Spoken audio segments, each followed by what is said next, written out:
Okay, hey, we're doing another episode of On the Wrist from Off the Cuff today. I have a really special review for you about a watch that I've already kind of at length told the story about.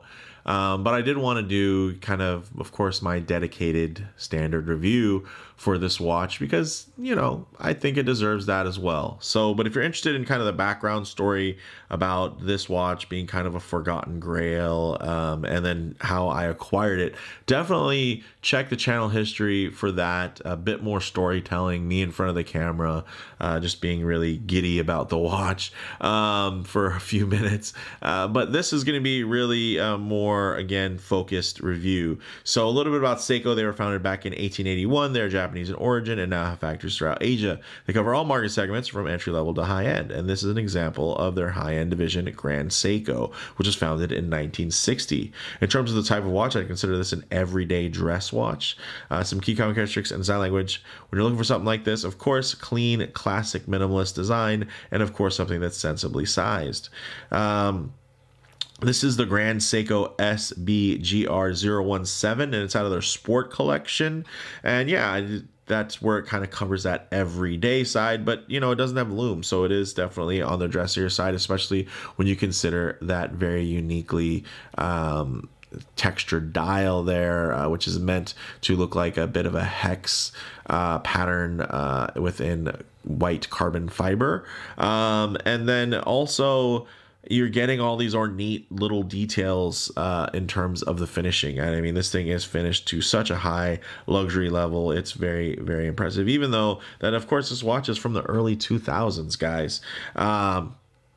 So this thing is really, really nice. It even is built to stand up to any environment with 20 bar water resistance and a screw down crown. So it's pretty much the closest thing to a Grand Seiko Alpinist / Japanese Explorer I've ever seen. It really straddles the lines of ultra capable and ultra classy. It is also, of course, within that double signed period, predating Grand Seiko's independence in terms of its international presence. So with that said, let's go ahead, zoom the camera out, get this piece in hand, and take a closer look. All right, guys, let's take a closer look here and just breathe in kind of the beauty of this very, very unique piece. It has a 39mm diameter, so really kind of the perfect size, right, for most wrists there, especially for something without a dive time bezel. It has a 13.3mm height, which does include the crystal, so I'd say a little bit on the thicker side at that, but look at how thin that mid-case architecture is, the way that they really compartmentalize that dodecadon bezel, and then of course that really beautifully done case back. So there's definitely, again, a lot of those Seiko / Grand Seiko tricks that are happening to make this a very, very ultimately wearable timepiece. Speaking of wearability, 45.6mm lug to lug, of course, all stainless steel, brushed and high Zaratsu polished accents. Look at the transitions on. Let me give it a quick little wipe here, guys. The transition there from brushed to polished is pretty immaculate. Look at that. So, I mean, not just highly polished, but the level of brushing there is quite impressive with that hairline brush. So really, really beautiful.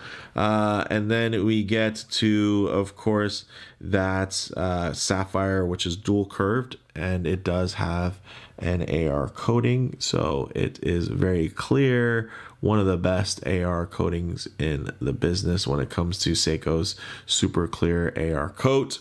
And then, of course, we get into this crown, nicely signed, screw down, just beautifully executed. Such fine details there. The GS, just fantastic. And then you get into this really cool, unique 12-sided dodecagon bezel, which is really cool. And actually each point lines up to those 12 points within each marker index, which I think is a really nice visual reference. and it just kind of pulls everything together. Now, although you can't see it because of this gorgeous case back, which also has, again, look at the lines, look at the slices. They find ways to blend curves and straight edges in such beautiful ways. And even after all these years, 20 years maybe, even that Grand Seiko Lion seal still looks just as crisp and fresh as ever. It's inside, it's hiding the Grand Seiko caliber 9S55. This is an older version of it, but it still has that +5 to -3 seconds per day accuracy range. It only has a 50-hour power reserve, which is newer examples, which would have 72 hours of power reserve, but it's still beating at that 4 hertz beat rate. And so, yeah, this one is basically going to be a little bit closer to what you'd find on, let's say, an 8L powered Marine Master or an SLA model in general, except this is going to be regulated. So very, very nice. Case back, of course, screw down, solid, which helps, again, with that water resistance. Getting into this dial, guys, you're getting applied indices that are polished and faceted, and they're not just basic batons, guys. These are bejeweled. Check out those indices there, really gorgeous. And then I really like the font for the 12 and the 6, very different, ties very much into Grand Seiko and their design language, though very, very nice. You're getting that textured white carbon mesh dial with a framed date at 3 o'clock, very traditional. Dolphin hands, high polished. I mean, these are the types of hands you get Grand Seikos for, right? You even have the cap on the hand stack, which I love. And this thing is just gorgeous. 200 meters of water resistance, although it's not, you know, written across the dial. It is on the case back there. This is a really cool watch. I love it. So 19 millimeter lugs, solid links and end links, fully articulated with screw-in pins, as you guys can see there. And these actually have a really interesting, fully deconstructible layout. And also you see it has stepped tapers like you would find on maybe, let's say, a faux rivet bracelet of today, where the actual pieces separate, which is one of the reasons these, when you're looking for one, make sure you find them correctly assembled, because you might not have the right pieces to actually you know, get that correct taper that steps from the larger down and then into the regular links here that are all the same size. So just a key to look for. And then these components can all be broken down individually, again, which is pretty wild. So this is a piece, this is a piece, this of course is a piece.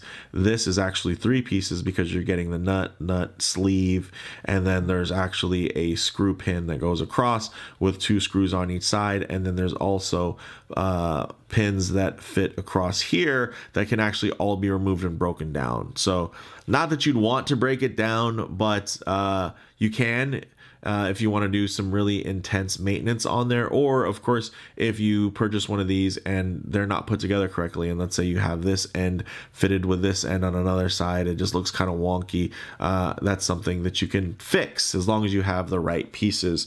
It also does come with 2 half links that are included. I'm using 1 half link here, as you can see right there. So I have a really beautifully perfect fit, really nicely signed, you know, and you have that little nice overhang here, which does help visual, you know, kind of everything flow really nicely. Of course, everything's fully milled. This thing is just gorgeous, guys.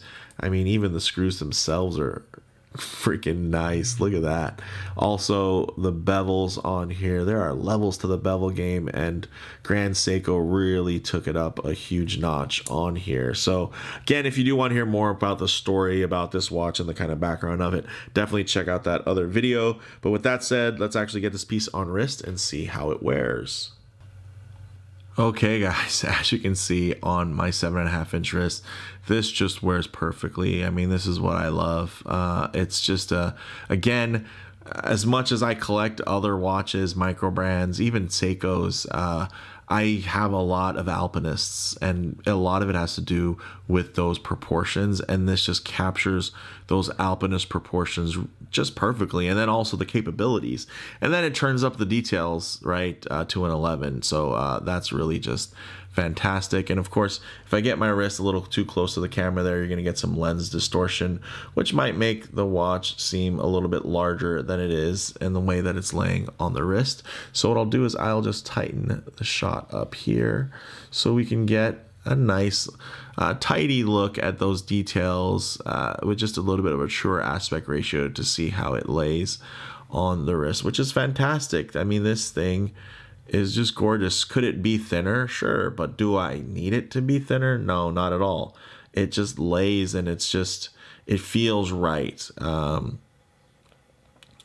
just every way, like there's nothing I would change about it besides maybe make it still available and not a discontinued model from the early 2000s. I would love to see them revive and refresh this, because I know that, you know, as much as Seiko is about reissuing heritage models, Grand Seiko is kind of, they have a bit more of a duality to where they really want to focus on kind of the new, and really just they've only been reissuing some of their, you know, their really early classics, but I think this is one that I think this, you know, I could really see this getting some traction with today's market. Something similar to this, right? 200 meters of water resistance, screw down crown, just a mechanical timepiece that can do it all, that isn't overly shouty. It's just very subdued, very just very Japanese, right? Even though the formula might feel a little bit Swiss in terms of kind of that explorer alternative, I think the actual execution just personifies what the Japanese are so amazing at in terms of those attention to detail points. It's just really fantastic. So with that said, let's go ahead, get this piece back off the wrist, set up for some Lume shots, low light transition, and closing thoughts. Okay guys, there is no Lume. I don't know why I said Lume shots, but you got to get the low light transition, right? Because you're not always going to be out in the middle of a field enjoying direct sunlight. A lot of times you're going to find yourself coming in and out of buildings, walking underneath overhangs, or just hanging out underneath the shade of a tree. So it's nice to see what these colors, textures, and finishes render like in less than optimal lighting, to maybe even include some harsh lighting that would typically expose any types of production defects, but you're just going to see a little bit of wear. Because I wear this piece quite a bit, it was honestly kind of heartbreaking to set the clock on here, change the date to my basic layout of around 10:10, because it's been keeping such great time, and this has definitely become a daily wear. Some of you with a keen eye have probably noticed I've already put a couple of little scars on it already.